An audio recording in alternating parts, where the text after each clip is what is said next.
ਵਾਹਿਗੁਰੂ ਜੀ ਕਾ ਖਾਲਸਾ ਵਾਹਿਗੁਰੂ ਜੀ ਕੀ ਫਤਿਹ। ਮੈਂ ਤੁਹਾਡੀ ਹੋਸਟ ਨੀਲਮ ਕੌਰ ਤੇ ਮੈਂ ਟੀਵੀ 84 ਦੇ ਸਾਰੇ ਦਰਸ਼ਕਾਂ ਤੇ ਸਰੋਤਿਆਂ ਦਾ ਦਿਲੀ ਸਵਾਗਤ ਕਰਦੀ ਹਾਂ ਪ੍ਰੋਗਰਾਮ ਸੱਚੋ ਸੱਚ ਵਿੱਚ। ਰੋਜ਼ਾਨਾ ਦੀ ਤਰ੍ਹਾਂ ਤੁਹਾਡੇ ਤੇ ਸਾਡੇ ਹਰਮਨ ਪਿਆਰੇ ਡਾਕਟਰ ਅਮਨਜੀਤ ਸਿੰਘ ਮੇਰੇ ਨਾਲ ਬੈਠੇ ਹੋਏ ਨੇ। ਆਓ ਨਾ ਮਿਲ ਕੇ ਪ੍ਰੋਗਰਾਮ ਸ਼ੁਰੂ ਕਰਦੇ ਹਾਂ।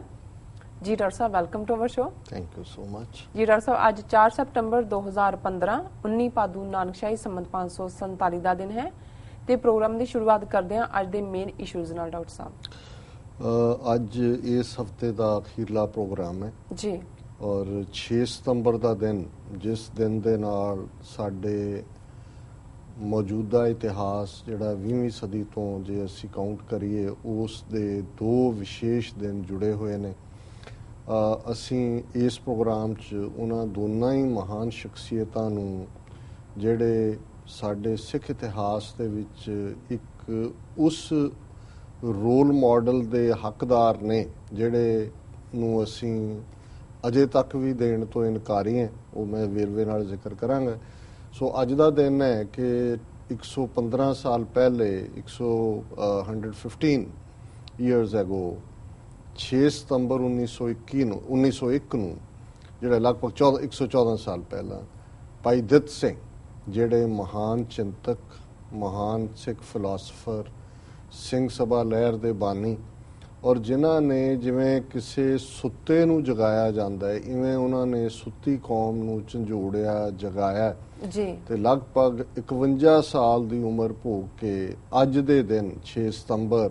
1901 ਨੂੰ ਜਿਹੜਾ ਇਸ ਫਾਨੀ ਸੰਸਾਰ ਤੋਂ ਕੂਚ ਕਰ ਗਏ।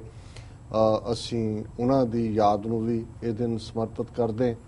ਔਰ ਭਾਈ ਦਿੱਤ ਸਿੰਘ ਦਾ ਜ਼ਿਕਰ ਥੋੜ੍ਹਾ ਮੈਂ ਵੇਰਵੇ ਨਾਲ ਕਰਨਾ। ਇਸ ਤੋਂ ਬਾਅਦ ਅਸੀਂ ਸਰ ਜਸਵੰਤ ਸਿੰਘ ਖਾਲੜਾ ਜਿਨ੍ਹਾਂ ਦਾ ਸ਼ਹੀਦੀ ਦਿਨ 6 ਸਤੰਬਰ 1995 ਨੂੰ ਹੈ, ਉਹਨਾਂ ਦਾ ਅਸੀਂ ਜ਼ਿਕਰ ਵੀ ਕਰਾਂਗੇ। ਪਰ ਪਹਿਲਾਂ ਭਾਈ ਦਿੱਤ ਸਿੰਘ, ਉਹਨਾਂ ਦਾ ਜਨਮ ਪਿਤਾ ਭਾਈ ਦੀਵਾਨ ਸਿੰਘ, ਮਾਤਾ ਰਾਮ ਕੌਰ ਤੇ 21 ਅਪ੍ਰੈਲ 1850 ਨੂੰ ਪਿੰਡ ਕਲੌੜ, ਉਦੋਂ ਰਿਆਸਤ ਪਟਿਆਲਾ ਦਾ ਹਿੱਸਾ ਸੀ, ਹੁਣ ਜ਼ਿਲ੍ਹਾ ਫਤਿਹਗੜ੍ਹ ਸਾਹਿਬ ਦਾ ਹਿੱਸਾ ਹੈ, ਉਹਨਾਂ ਦਾ ਜਨਮ ਹੋਇਆ।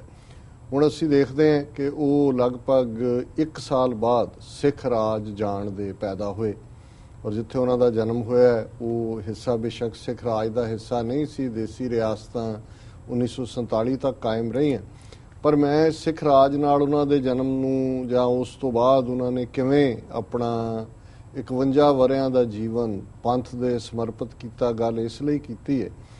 ਕਿ ਰਾਜ ਭਾਗ ਦੇ ਨਾਲ ਇੱਕ ਚੜ੍ਹਦੀ ਕਲਾ ਹੁੰਦੀ ਹੈ, ਰਾਜ ਭਾਗ ਦੇ ਨਾਲ ਇੱਕ ਮਾਣ ਹੁੰਦਾ ਹੈ, ਇੱਕ ਇੱਜ਼ਤ ਹੁੰਦੀ ਹੈ ਔਰ ਇੱਕ ਚੜ੍ਹਾਈ ਹੁੰਦੀ ਹੈ ਜੀ। ਤੇ ਜਦੋਂ ਰਾਜ ਭਾਗ ਖੁੱਸਦੇ ਨੇ, ਕੌਮਾਂ ਗਿਰਾਵਟ ਵੱਲ ਜਾਂਦੀਆਂ ਔਰ ਫਿਰ ਹੌਲੀ ਮੁਥਾਜ ਹੋ ਜਾਂਦੀਆਂ, ਆਪਣੀ ਪਛਾਣ ਵੀ ਉਹਨਾਂ ਨੂੰ ਭੁੱਲਣੀ ਸ਼ੁਰੂ ਹੋ ਜਾਂਦੀ ਹੈ ਤੇ ਫਿਰ ਆਲੇ ਦੁਆਲੇ ਬੈਠੀਆਂ ਸ਼ਾਰਕ ਮੱਛੀਆਂ ਜਿਵੇਂ ਹਰ ਇੱਕ ਨੂੰ, ਛੋਟੀ ਮੱਛੀ ਨੂੰ ਔਰ ਦੂਸਰੇ ਨੂੰ ਜਜ਼ਬ ਕਰਦੀਆਂ ਆਪਣੇ ਅੰਦਰ, ਇਸੇ ਤਰ੍ਹਾਂ ਉਸ ਕੌਮ ਦੀ ਪਛਾਣ, ਵਕਾਰ, ਜ਼ਬਾਨ ਸਭ ਕੁਛ ਹੀ ਜਿਹੜਾ ਉਹ ਖੁਰਨਾ ਸ਼ੁਰੂ ਹੁੰਦਾ ਹੈ ਔਰ ਅਲਟੀਮੇਟਲੀ ਉਸ ਦਾ ਮਲੀਆ ਮੇਟ ਹੁੰਦਾ। ਇਹੀ ਸਿਚੁਏਸ਼ਨ ਅਸੀਂ 1849 ਚ ਸਿੱਖ ਰਾਜ ਜਾਣ ਤੋਂ ਬਾਅਦ ਦੇਖਦੇ ਹਾਂ ਕਿ ਕਿਸ ਤਰੀਕੇ ਨਾਲ ਅੰਗਰੇਜ਼ ਆਏ। ਸਭ ਤੋਂ ਪਹਿਲਾ ਕੰਮ ਤਾਂ ਉਹਨਾਂ ਨੇ 1847 ਚ ਇਹ ਕਰ ਦਿੱਤਾ ਸੀ ਕਿ ਮਹਾਰਾਜਾ ਦਲੀਪ ਸਿੰਘ 5-6 ਸਾਲ ਦੇ ਬੱਚੇ ਨੂੰ ਆਪਣੀ ਮਾਂ ਤੋਂ ਜੁਦਾ ਕਰ ਦਿੱਤਾ। ਫਿਰ ਰਾਜ ਭਾਗ ਖੋ ਕੇ 2-3 ਸਾਲ ਯੂਪੀ ਰੱਖਿਆ, ਉਹਨੂੰ ਈਸਾਈ ਬਣਾ ਲਿਆ ਜੀ, ਇੰਗਲੈਂਡ ਲੈ ਗਏ ਔਰ ਉਸ ਸਾਰੇ ਦੌਰ ਤੋਂ ਬਾਅਦ 1850 ਚ ਜਿਹੜੀ ਫਿਰ ਗਿਰਾਵਟ, ਉਹ ਬੇਸ਼ੱਕ ਧਾਵਾ ਹੋਏ ਈਸਾਈ ਮਿਸ਼ਨਰੀਆਂ ਦਾ, ਉਹ ਬੇਸ਼ੱਕ ਸਨਾਤਨ ਧਰਮੀ ਹਿੰਦੂਆਂ ਦਾ, ਈਵਨ ਸਾਡੇ ਸਭ ਤੋਂ ਮੁਕੱਦਸ ਥਾਂ ਦਰਬਾਰ ਸਾਹਿਬ ਦੇ ਅੰਦਰ ਵੀ ਜਿਹੜਾ ਉਹ ਮੂਰਤੀਆਂ ਰੱਖਣ ਤੱਕ ਦੀ ਗੱਲ ਹੋਏ ਔਰ ਸਾਰੇ ਹੀ ਜਿਹੜੇ ਕਮਜ਼ੋਰ ਤੱਤ ਨੇ, ਕਮਜ਼ੋਰ ਪੱਖ ਨੇ ਜਿਹੜੇ ਸਿੱਖ ਰਾਜ ਦੇ ਦੂਜੇ ਹਿੱਸੇ ਦੇ ਵਿੱਚ ਹੀ ਆਣੇ ਸ਼ੁਰੂ ਹੋ ਗਏ ਸੀ। ਕੁਛ ਕਮੀਆਂ ਜਿਹੜੀਆਂ ਨੇ ਉਹ ਰੂਲਰਸ ਦੀਆਂ ਵੀ ਸੀ, ਕੁਛ ਅਵੇਸਲਾਪਨ ਵੀ ਸੀ। ਤੇ ਫਿਰ ਅਸੀਂ ਦੇਖਦੇ ਹਾਂ ਕਿ 1860 ਤੱਕ ਪਹੁੰਚਦੇ ਹਾਂ ਆਰੀਆ ਸਮਾਜ ਸਵਾਮੀ ਦਿਆਨੰਦ ਦੇ ਥੱਲੇ ਉਹਨੇ ਆਪਣਾ ਕੰਮ ਸ਼ੁਰੂ ਕਰ ਦਿੱਤਾ। ਹੁਣ ਇੱਧਰ ਬੇਸ਼ੱਕ ਕੂਕਾ ਲਹਿਰ, ਭਾਈ ਮਹਾਰਾਜ ਸਿੰਘ ਨੇ ਪਹਿਲਾ ਬਗਾਵਤ ਦਾ ਝੰਡਾ ਬੁਲੰਦ ਕੀਤਾ, ਕੂਕਾ ਲਹਿਰ ਬਾਬਾ ਰਾਮ ਸਿੰਘ ਨਾਮਧਾਰੀ ਨੇ ਸ਼ੁਰੂ ਕੀਤੀ, ਪਰ ਹੌਲੀ ਕੂਕਾ ਲਹਿਰ ਨੂੰ ਵੀ ਬ੍ਰਿਟਿਸ਼ ਏਜੰਸੀਆਂ ਨੇ ਬੁੱਚੜਾਂ ਨੂੰ ਮਾਰਨ ਤੇ ਦੂਜੇ ਤੀਜੇ ਵੱਲ ਕਰਕੇ ਉਹਨਾਂ ਨੂੰ ਜਿਹੜਾ ਹੈ ਉਹ ਜਲਾਵਤਨ ਕਰ ਦਿੱਤਾ ਹੈ ਔਰ ਸਾਰੀ ਲਹਿਰ ਫਿਨਿਸ਼ ਕਰ ਦਿੱਤੀ। ਹੁਣ ਇਹ ਉਹ ਦੌਰ ਸੀ ਕਿ ਜਿਹੜੇ ਪ੍ਰੋਫੈਸਰ ਗੁਰਮੁਖ ਸਿੰਘ ਵਰਗਾ ਇੱਕ ਸਿੱਖ ਚਿੰਤਕ ਓਰੀਐਂਟਲ ਕਾਲਜ ਲਾਹੌਰ 'ਚ ਬੈਠਾ ਫਿਕਰਮੰਦ ਸੀ ਕਿ ਕੀ ਕੀਤਾ ਜਾਏ। ਹੁਣ ਭਾਈ ਦਿੱਤ ਸਿੰਘ, ਇਹਨਾਂ ਦਾ ਜਿਹੜਾ ਸਬੰਧ ਹੈ ਬਹੁਤ ਗਰੀਬ ਪਰਿਵਾਰ ਨਾਲ, ਕੱਪੜਾ ਬੁਣਨ ਵਾਲੇ ਜਿਨ੍ਹਾਂ ਨੂੰ ਜੁਲਾਏ ਜਾਂ ਰਮਦਾਸੀ ਇਹ ਕਿਹਾ ਜਾਂਦਾ ਹੈ, ਉਹਨਾਂ ਦੇ ਨਾਲ ਸੀ ਜੀ। ਔਰ ਇਹਨਾਂ ਦੇ ਬੇਸ਼ੱਕ ਮਾਤਾ ਪਿਤਾ ਚੰਗੇ ਭਲੇ ਧਰਮੀ ਲੋਕ ਸੀ, ਲੇਕਿਨ ਇੱਕ ਗੁਲਾਬਦਾਸੀਆ ਪਰੰਪਰਾ ਸੀ ਜਿਸ ਦੇ ਥੱਲੇ ਜਿਸ ਨੂੰ ਉਹ ਮੰਨਣ ਵਾਲੇ ਸੀ, ਤੇ ਇਹਨਾਂ ਦੀ ਟ੍ਰੇਨਿੰਗ ਜਿਹੜੀ ਆ ਉਹ ਗੁਲਾਬਦਾਸੀਆ ਪਰੰਪਰਾ 'ਚ ਹੋਈ। ਇਹ ਵੀ ਪ੍ਰਚਾਰਕ ਗੁਲਾਬਦਾਸੀਆਂ ਦੇ ਬਣੇ, ਪਰ ਬੜੀ ਤੀਖਣ ਬੁੱਧੀ ਸੀ, ਸੱਚ ਤੱਕ ਪਹੁੰਚਣ ਦੀ ਚਾਹਨਾ ਵੀ ਸੀ। ਔਰ ਜਦੋਂ ਇਹ ਲਾਹੌਰ ਵੱਲ ਆਏ ਔਰ ਇਹਨਾਂ ਦਾ ਜਿਹੜਾ ਸੰਪਰਕ ਹੈ ਮੁੱਢਲੇ ਸਾਲਾਂ 'ਚ ਅਸੀਂ ਦੇਖਦੇ ਹਾਂ ਕਿ ਇਹ ਵੀ, ਕਿਉਂਕਿ ਆਰੀਆ ਸਮਾਜੀ ਸਵਾਮੀ ਦਿਆਨੰਦ ਆ ਗਿਆ, ਗੁਲਾਬਦਾਸੀ ਤੋਂ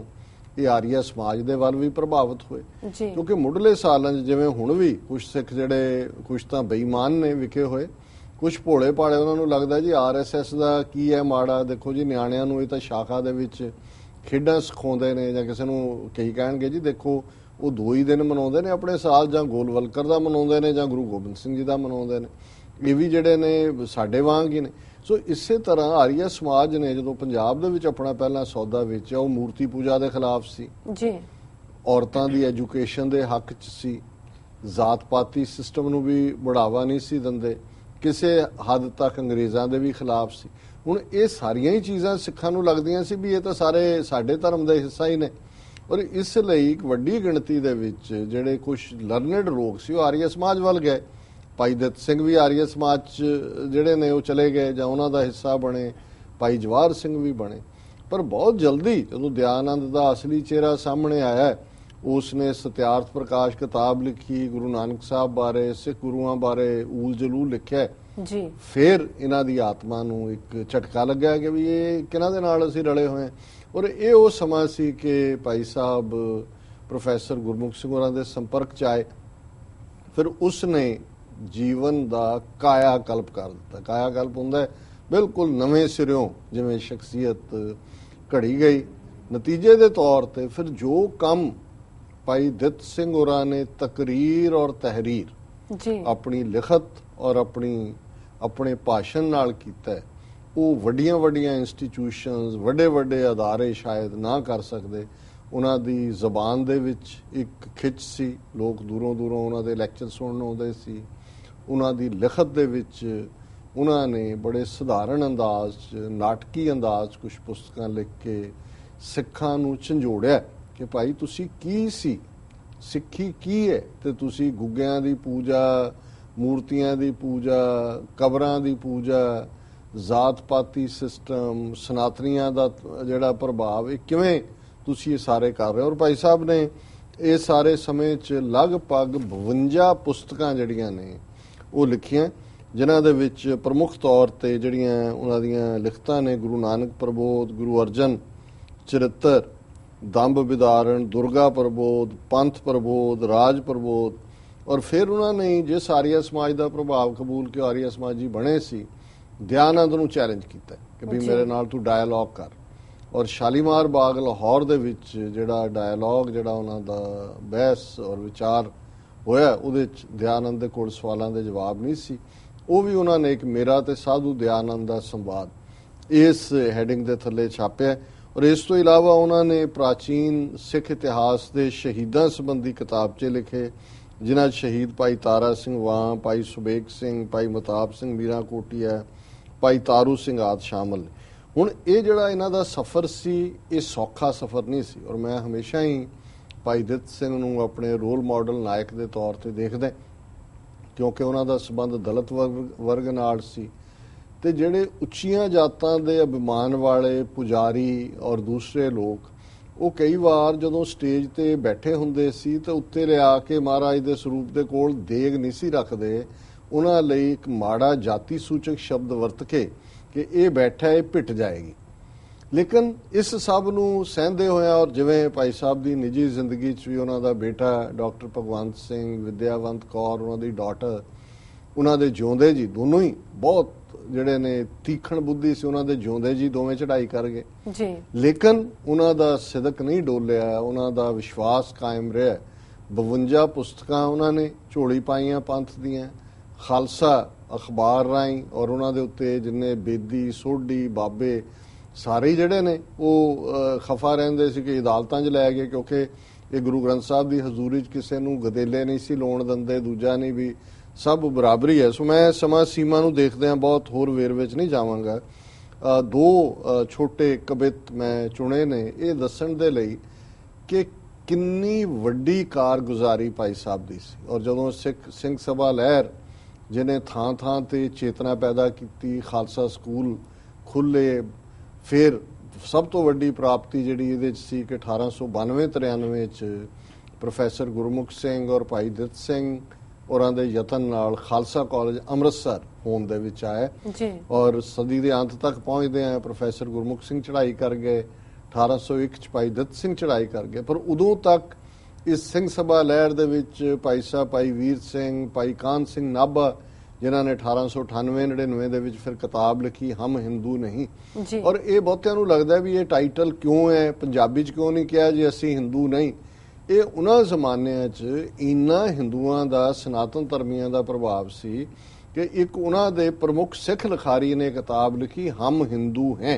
ਕਿਉਂਕਿ ਸਿੰਘ ਸਭਾ ਲਹਿਰ ਚੈਲੰਜ ਕਰ ਰਹੀ ਸੀ ਥਾਂ ਥਾਂ ਤੇ ਕਿ ਵੀ ਇਹ ਮੂਰਤੀ ਪੂਜਾ ਹੈ, ਦੂਜੇ ਤੀਜੇ ਕੋਈ ਸਿੱਖੀ ਨਹੀਂ ਹੈ, ਅਸੀਂ ਇੱਕ ਵੱਖਰਾ ਧਰਮ ਹੈ। ਤੇ ਉਹਨੇ ਇਸ ਦਾ ਜਿਹੜਾ ਜਵਾਬ ਹਮ ਹਿੰਦੂ ਹੈ ਕਹਿ ਕੇ ਦਿੱਤਾ, ਤੇ ਇਧਰ ਭਾਈ ਕਾਹਨ ਸਿੰਘ ਨਾਭਾ ਨੇ ਫਿਰ ਉਹਦਾ ਜਵਾਬ ਦਿੱਤਾ ਹਮ ਹਿੰਦੂ ਨਹੀਂ। ਇਸ ਲਈ ਇਹ ਸ਼ਬਦ ਆਇਆ। ਅੱਜ ਵੀ ਜਦੋਂ ਤੁਸੀਂ ਹੁਣ 100 ਸਾਲ 116 ਸਾਲ ਹੋ ਗਏ ਨੇ ਉਸ ਕਿਤਾਬ ਨੂੰ ਛਪਿਆ, ਅੱਜ ਵੀ ਜਦੋਂ ਤੁਸੀਂ ਭਾਈ ਕਾਹਨ ਸਿੰਘ ਨਾਭਾ ਦੀ ਕਿਤਾਬ ਪੜ੍ਹੋ ਤੇ ਲੱਗਦਾ ਹੈ ਕਿ ਵੀ ਉਹੀ ਫੈਕਟਸ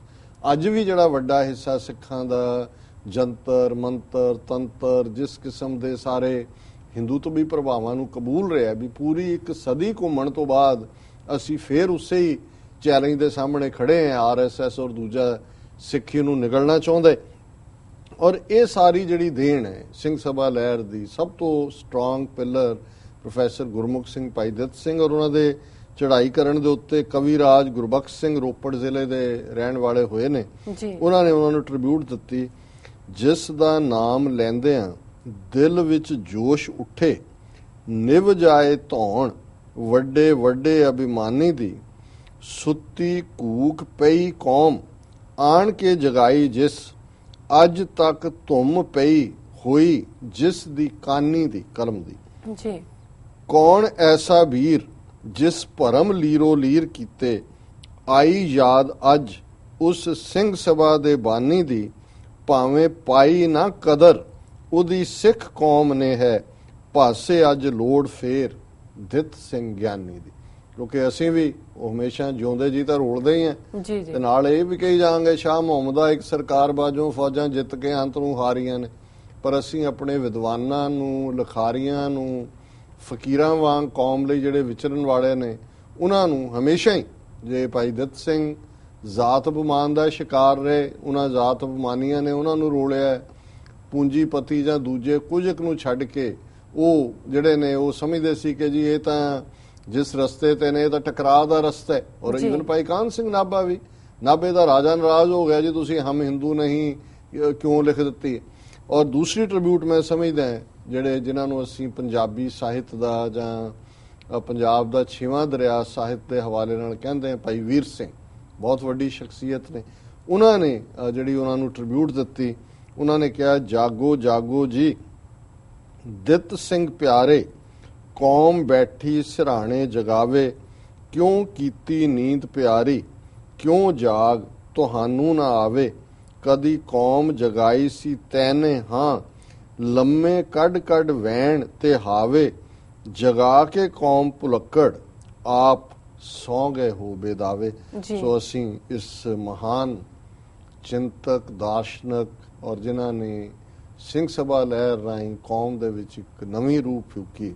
ਉਹਨਾਂ ਨੂੰ ਜਿਹੜੀ ਹੈ ਇਹ ਪ੍ਰੋਗਰਾਮ ਸਮਰਪਿਤ ਕਰਦੇ ਹਾਂ। ਔਰ ਦੂਸਰੀ ਸ਼ਖਸੀਅਤ ਜਿਨ੍ਹਾਂ ਦਾ ਅਸੀਂ ਜ਼ਿਕਰ ਕੀਤਾ, ਜਿਨ੍ਹਾਂ ਨੇ 6 ਸਤੰਬਰ 1995 ਨੂੰ ਟਾਰਚਰ ਸਹਿ ਕੇ ਜਿਹੜੀ ਹੈ ਉਹ ਸ਼ਹੀਦੀ ਪਾਈ, ਜਸਵੰਤ ਸਿੰਘ ਖਾਲੜਾ। ਉਹਨਾਂ ਦਾ ਨਾਂ ਕਿਸੇ ਬਹੁਤ ਵੇਰਵੇ ਦਾ ਮੁਤਾਜ ਨਹੀਂ ਹੈ। ਜੀ ਮੈਂ ਜਦੋਂ ਅੱਜ ਉਹਨਾਂ ਦੀ ਧਰਮ ਪਤਨੀ ਸਿੰਘਣੀ ਬੀਬੀ ਪਰਮਜੀਤ ਕੌਰ ਖਾਲੜਾ ਨਾਲ ਗੱਲਬਾਤ ਕਰ ਰਿਹਾ ਸੀ, ਕਿਉਂਕਿ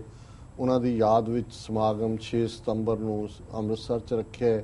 ਉਹ ਆਪਣੇ ਘਰ ਹੀ ਸਹਿਜ ਪਾਠ ਕਰਦੇ ਨੇ ਤੇ ਕਾਫੀ ਦੇਰ ਉਹਨਾਂ ਨਾਲ ਗੱਲਬਾਤ ਹੋਈ। ਔਰ ਅੱਜ ਦਾ ਪ੍ਰੋਗਰਾਮ ਦਰਸ਼ਕ ਜ਼ਰੂਰ ਔਨ ਰੱਖਣ 9:30 TV 84 ਨਿਊਜ਼ ਲਈ ਵੀ ਅੱਜ ਐਕਸਕਲੂਸਿਵ ਅੱਧੇ ਘੰਟੇ ਦਾ ਇੰਟਰਵਿਊ ਬੀਬੀ ਪਰਮਜੀਤ ਕੌਰ ਖਾਲੜਾ ਨਾਲ ਹੋਏਗਾ। ਔਰ ਮੈਂ ਕਿਉਂਕਿ ਸ਼ਹੀਦ ਜਸਵੰਤ ਸਿੰਘ ਖਾਲੜਾ ਉਹਨਾਂ ਨੇ ਕਿਵੇਂ ਅਣਪਛਾਤੀਆਂ ਲਾਸ਼ਾਂ ਨੂੰ ਪਛਾਣ ਦਿੱਤੀ, ਕਿਵੇਂ ਵੇਲੇ ਦੀ ਹਕੂਮਤ ਨਾਲ ਭਿੜੇ, ਮੇਰੇ ਲਈ ਤਾਂ ਉਹਨਾਂ ਦਾ ਬਹੁਤ ਕੁਝ ਈਵਨ ਪਰਸਨਲ ਯਾਦਾਂ ਵੀ ਜੁੜੀਆਂ ਹੋਈਆਂ ਨੇ। ਜਦੋਂ ਕੈਨੇਡਾ ਦੇ ਵਿੱਚ ਆਏ ਔਰ ਜਿਹੜੀ ਅਖੀਰਲੀ ਸਪੀਚ ਕੈਨੇਡਾ ਦੀ ਉਹਨਾਂ ਦੀ ਅੱਜ ਵੀ ਜਿਹੜੀ ਹੈ ਉਹ ਦੁਨੀਆ ਭਰ 'ਚ ਇੰਟਰਨੈਟ ਰਾਹੀਂ ਔਰ ਬਹੁਤ ਸਾਰੇ ਗੁਰਦੁਆਰਿਆਂ 'ਚ ਪ੍ਰੋਜੈਕਟਰਸ ਰਾਹੀਂ ਦਿਖਾਈ ਜਾਏਗੀ ਜਦੋਂ ਉਹਨਾਂ ਦਾ ਇਹ ਦਿਨ ਸੈਲੀਬ੍ਰੇਟ ਹੋਏਗਾ ਸ਼ਹੀਦੀ ਦਾ। ਜੀ ਔਰ ਉਹ ਕੁਦਰਤੀ ਡਿਕਸੀ ਗੁਰਦੁਆਰਾ ਸਾਹਿਬ ਟੋਰਾਂਟੋ, ਜਿੱਥੇ ਅਣਖੀਲਾ ਪੰਜਾਬ TV ਪ੍ਰੋਗਰਾਮ ਦਾ ਐਨੂਅਲ ਸਮਾਗਮ ਸੀ, ਉਹਨਾਂ ਨੇ ਮੈਨੂੰ ਵੀ ਇਨਵਾਈਟ ਕੀਤਾ ਹੋਇਆ ਸੀ। ਸਰ ਜਸਵੰਤ ਸਿੰਘ ਖਾਲੜਾ ਪਹਿਲੀ ਵਾਰ ਕੈਨੇਡਾ ਆਏ। ਉਸੇ ਸਪੀਚ ਉਹਨਾਂ ਨੇ ਕਿਹਾ ਸੀ ਕਿ ਕਦੇ ਮੇਰੇ ਦਾਦੇ ਨੂੰ ਜਿਹੜਾ ਕਾਮਾਗਾਟਾ ਮਾਰੂ ਜਹਾਜ਼ 'ਚ ਆਏ ਸੀ, ਕੈਨੇਡਾ ਦੀ ਧਰਤੀ ਵਾਲਿਆਂ ਨੇ ਉਤਰਨ ਨਹੀਂ ਸੀ ਦਿੱਤਾ, ਪਰ ਅੱਜ ਮੈਂ ਪੰਜਾਬ ਤੋਂ ਆਇਆ ਉਹ ਦਾਸਤਾਨ ਲੈ ਕੇ। ਔਰ ਉਹਨਾਂ ਨੇ ਵੇਰਵੇ ਦੇ ਨਾਲ ਅਣਪਛਾਤੀਆਂ ਲਾਸ਼ਾਂ ਦੀ ਕਹਾਣੀ ਔਰ ਇੱਕ ਉਹਨਾਂ ਨੇ ਆਪਣੀ ਗੱਲ ਜਿਹੜੀ ਲਘੂ ਕਥਾ ਤੋਂ ਸ਼ੁਰੂ ਕੀਤੀ। ਮੈਂ ਅਕਸਰ ਇਸ ਪ੍ਰੋਗਰਾਮ 'ਚ ਉਹਦਾ ਹਵਾਲਾ ਦਿੰਦਾ। ਉਹਨਾਂ ਨੇ ਕਿਹਾ ਕਿ ਜੀ ਇੱਕ ਲਘੂ ਕਥਾ ਹੈ ਕਿ ਹਨੇਰਾ ਜਿਹੜਾ ਹੈ ਉਹ ਪਸਰਨਾ ਸ਼ੁਰੂ ਹੋਇਆ, ਪਸਰਦਾ ਗਿਆ, 4 ਚੁਫੇਰੇ ਕੁੱਪ ਹਨੇਰਾ ਸੀ ਤੇ ਹਨੇਰੇ ਨੇ ਇਹ ਭਰਮ ਪਾਲਿਆ ਕਿ ਸ਼ਾਇਦ ਉਸ ਨੇ ਚਾਨਣ ਨੂੰ ਜਿੱਤ ਲਿਆ। ਜੀ ਪਰ ਜਿਉਂ ਹੀ ਹਨੇਰਾ ਇੰਨਾ ਕੁ ਡੂੰਘਾ ਹੋਇਆ,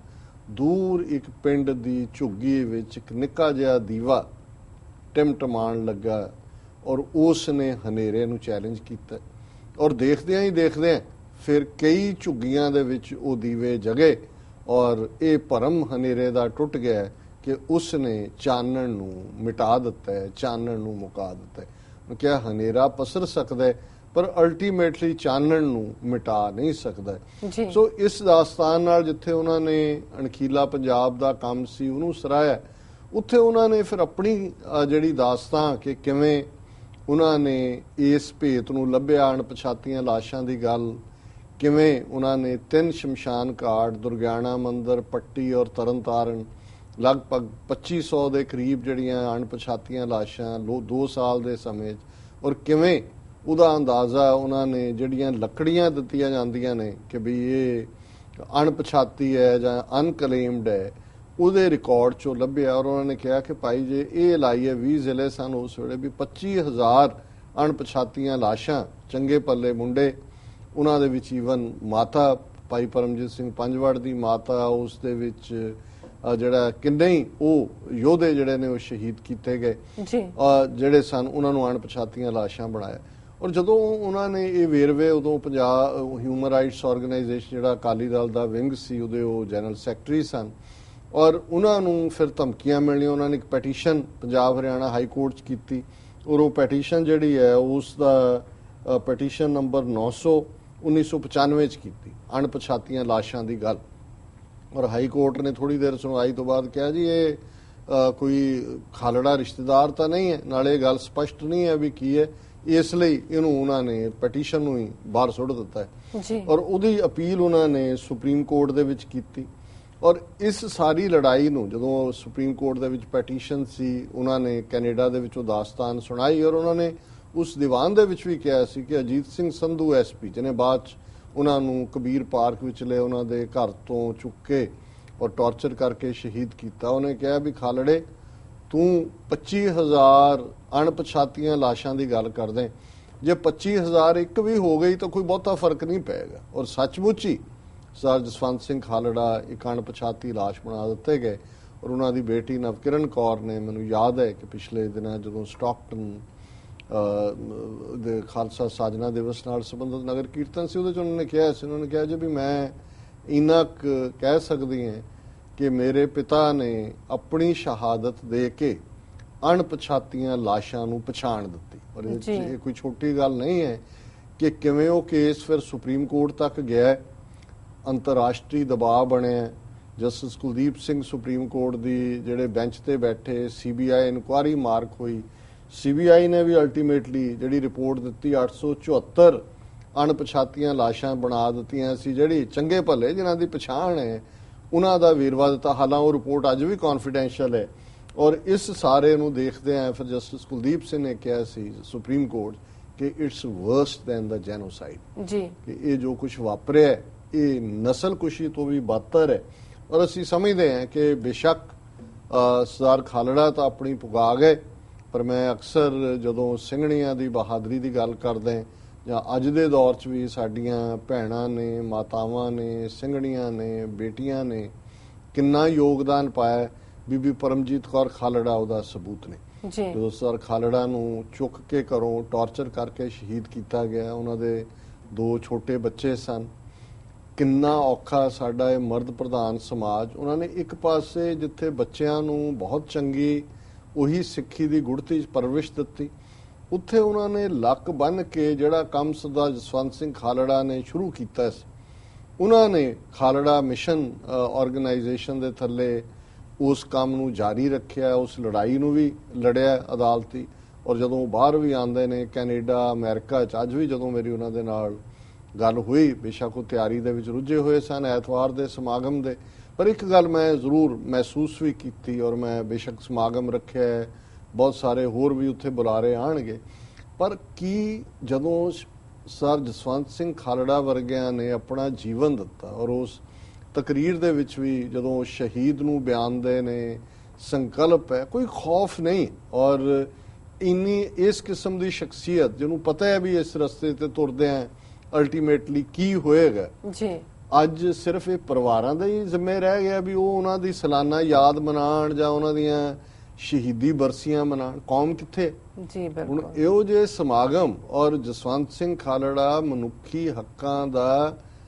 ਬਹੁਤ ਵੱਡਾ ਸ਼ਹੀਦ ਹੈ। ਇਹ ਇਕੱਲੇ ਪੰਜਾਬ ਦੇ ਹਵਾਲੇ ਨਾਲ ਨਹੀਂ, ਇਹ ਅਣਪਛਾਤੀਆਂ ਲਾਸ਼ਾਂ ਦੀ ਕਹਾਣੀ ਜਿਸ ਲੈਵਲ ਤੇ ਇੰਟਰਨੈਸ਼ਨਲ ਫੋਰਮਸ ਤੱਕ ਗਈ, ਇੰਗਲੈਂਡ ਦੇ ਮੈਂਬਰ ਪਾਰਲੀਮੈਂਟ ਹੋਣ, ਕੈਨੇਡਾ ਦੇ ਮੈਂਬਰ ਪਾਰਲੀਮੈਂਟ ਹੋਣ, ਇਵਨ ਕੈਨੇਡਾ ਦੀ ਐਨਡੀਪੀ ਪਾਰਟੀ ਨੇ ਉਹਨਾਂ ਨੂੰ ਰੈਕਗਨਾਈਜ਼ ਕੀਤਾ, ਅਮਰੀਕਾ ਦੇ ਕਾਂਗਰਸਮੈਨ ਹੋਣ। ਸੋ ਅਸੀਂ ਹੋਰ ਇੱਥੇ ਮੇਲਾ ਲੱਗ ਗਿਆ, ਉੱਥੇ ਤੀਆਂ ਦਾ ਮੇਲਾ, ਉੱਥੇ ਫਲਾਣੇ ਦਾ ਮੇਲਾ, ਢਿਮਕੇ ਦਾ ਮੇਲਾ, ਹਜ਼ਾਰਾਂ ਲੱਖਾਂ ਡਾਲਰ ਅਸੀਂ ਖਰਚ ਕਰਦੇ, ਤੇ ਜਸਵੰਤ ਸਿੰਘ ਖਾਲੜਾ ਦਾ ਦਿਨ ਕੌਮੀ ਤੌਰ ਦੇ ਉੱਤੇ ਇਹ ਕੌਮ ਦਾ ਨਹੀਂ ਹੈ ਫਰਜ਼ ਕਿ ਵੀ ਉਹ ਇਸ ਦਿਨ ਨੂੰ ਕਹਿਣ ਔਰ ਉਹਨੂੰ ਜਿਹੜਾ ਉਹ ਰੈਕਗਨਾਈਜ਼ ਕਰਨ ਉਸ ਲੈਵਲ ਤੇ ਜਾ ਕੇ। ਬੀਬੀ ਪਰਮਜੀਤ ਕੌਰ ਖਾਲੜਾ ਦੀ ਇਹ ਜ਼ਿੰਮੇਵਾਰੀ ਕਿਉਂ ਹੈ ਕਿ ਵੀ ਸਿਰਫ ਉਹਨਾਂ ਨੇ ਪੰਜਾਬ 'ਚ ਥਾਂ ਫੰਕਸ਼ਨ ਹੋਣ ਆਰਗੇਨਾਈਜ਼, ਔਰ ਮੈਂ